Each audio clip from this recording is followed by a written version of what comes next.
Алматылықтар енді теміржол билеттеріне алып сатарсыз қол жеткізе алады. Алматы адалдық алаңы жобасы аясында билет алу мен сатудың жаңа жүйесі пайда болды. Делдалдар бұрынғыдай билетті оп-оңай кассирге өткізе алмайды. Тұрғындардың қамы үшін Алматы 2 вокзалында бүгін жолаушыларға қызмет көрсету орталығы ашылды. Онда нақты қандай қызмет түрлері көрсетіледі? Әріптесім Тоғжан Жалғасбекқызы жалғастырсын. Саламатсыз ба?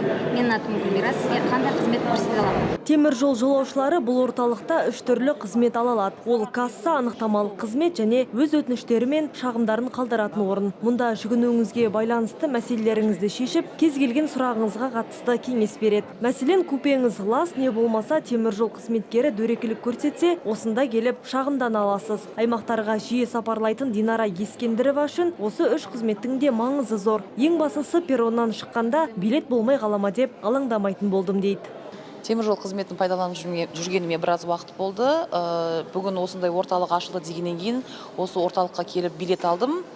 Маған ең ұнағаны бұл билет жаңағы кассир қызбен бетпе-бет сөйлесіп, және өте сыпайы, және үстем ақы ешқандай процентсіз алдым билетті. Вокзалдардағы делдалдар мәселесі бұрыннан бар. Әсіресе олар жазғы маусымда демалыс пен мерекелер алдында билеттерді жаппай сатып алып, оның үстіне өз пайыздарын қосып саудалайды. Ал қарапайым халықтың алып сатарлар айтқан бағаға алғаннан басқа амалы жоқ. Енді жаңа жүйе бойынша билетті қайтару басқаша жолмен жүзеге аспақ. Раньше, если, например, Бұрын кассир жүйені үнемі жаңартып, қайта тапсырылған билеттерді аңдып отыратын. Қайтарылған билет шыға қалса, дереу алып, керек адамына сататын. Енді бұл жүйе басқаша алгоритммен жаңаратын болады. Ол 10 секундта немесе 15 минутта болуы мүмкін. Сондықтан кассирлердің дәл сол билетті қағып алу мүмкіндігі болмайды. Орталықтың ашылуының себебі делдалдардың жолын кесу.